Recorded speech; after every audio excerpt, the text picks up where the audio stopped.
এরকম একটা পেটি দিয়ে এরকম একটা সিলভার প্লে বাটন কি করে বানালাম ওইটাই তোমাদেরকে বলবো আজকে, তো ভিডিওটা দেখো। তো hello guys, welcome back to my YouTube channel. তো গাইস তোমরা তো বুঝে গেছো আশা করছি থাম্বনেল দেখে যে ভিডিওটা কি হতে চলেছে। তো বেশি ভাট না বকে ভিডিওটা শুরু করা যাক। লাস্ট পর্যন্ত ভিডিওটা দেখো। যারা চ্যানেলে নতুন হয়ে এসেছো তারা চ্যানেলটাকে সাবস্ক্রাইব করো, আর যারা আগে থেকে দেখছো তারা লাইক কমেন্ট শেয়ার করো। চলো গাইস দেখো ভিডিওটা।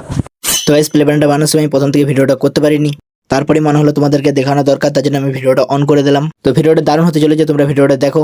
প্লে বাটন বানানোর সময় যা যা লাগবে আমি সব নিয়ে নিয়েছিলাম, ছুরি, কাউচি, আঠা ইত্যাদি যাবতীয় জিনিস আমি নিয়ে নিয়েছিলাম, কাগজপত্র সব কিছু নিয়ে নিয়েছিলাম প্লে বাটনটা বানাতে যা যা লাগবে। তোমরা দেখো ভিডিওটা। তো আমি এই পেটিটা থেকে মাঝখানে কেটে নিয়েছিলাম প্লে বাটনের মাঝখানে যে ইউটিউব লোগোটা, ওই লোগোটা দেওয়ার জন্য, দেখতেই পাচ্ছ তোমরা সবাই। তো গাইস আমি এত কষ্ট করে ভিডিও আনছি, তোমরা সাপোর্ট দেখাচ্ছ, করছো জলদি জলদি আমার চ্যানেলে যে সাপোর্ট দেখাও, জলদি জলদি লাইক কমেন্ট শেয়ার করো, চ্যানেলটাকে নতুন হয়ে থাকলে চ্যানেলটাকে সাবস্ক্রাইব করো। চলো গাইস নতুন নতুন ব্লগ আনবো আমি তোমাদের জন্য। তো আমি ইউটিউব লোগোটা ঢাকা দেওয়ার জন্য একটু কাগজ কেটে আঠা দিয়ে চিটিয়ে নিচ্ছিলাম, কারণ ওই সাইডটা চিটানো দরকার, তাছাড়া দেখতে খারাপ লাগছিল।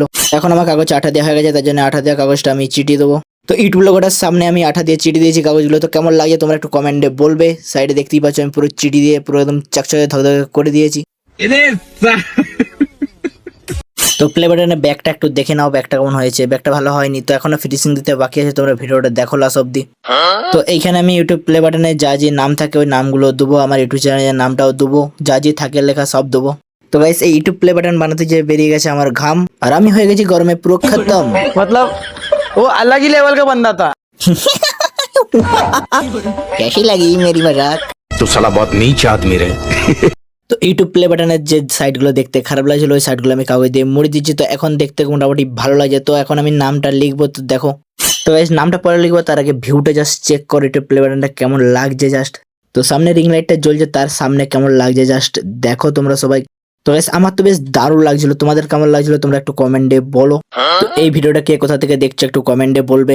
তো ফাইনালি নাম লেখা হয়ে গেছে, তোমরা সবাই দেখতেই পাচ্ছ যা যে লেখা থাকে ইউটিউব প্লে বাটনে আমি সব লিখে দিয়েছি, আমার ইউটিউব চ্যানেলের নাম লিখে দিচ্ছি। আর তো গাইস দেখতেই পাচ্ছ এখানে 1 লাখ সাবস্ক্রাইবার দেখাচ্ছে, তো যেটা আমার হবে না কোনোদিনই। তো তোমরা একটু সাপোর্ট দেখালে আমার হয়ে যেতেও পারে। তার এরকম সিলভার প্লে বাটন আমার কাছে অরিজিনালও আসবে, তোমরা যদি একটু সাপোর্ট দেখাও। তো জলদি জলদি লাইক কমেন্ট শেয়ার করো। তো গাইস বাইরে জাস্ট চেক করো ভিউটা, আমার তো দারুণ লাগছিল ভিউটা, তোমাদের কেমন লাগছিল একটু কমেন্টে বলো। তো গাইস তোমাদের সাপোর্টে আমার কাছে যেন এরকম একটা সিলভার প্লে বাটন আসে আর আমি তোমাদেরকে দেখাতে পারি। তো গাইস জলদি জলদি সাবস্ক্রাইব করো। তো আমি এই ইউটিউব প্লে বাটনটা দেখে পরে আমি একটু ইমোশনাল হয়ে যাচ্ছিলাম, কারণ সত্যিকারই কবে আসবে আমি জানি না তোমাদের সাপোর্টে।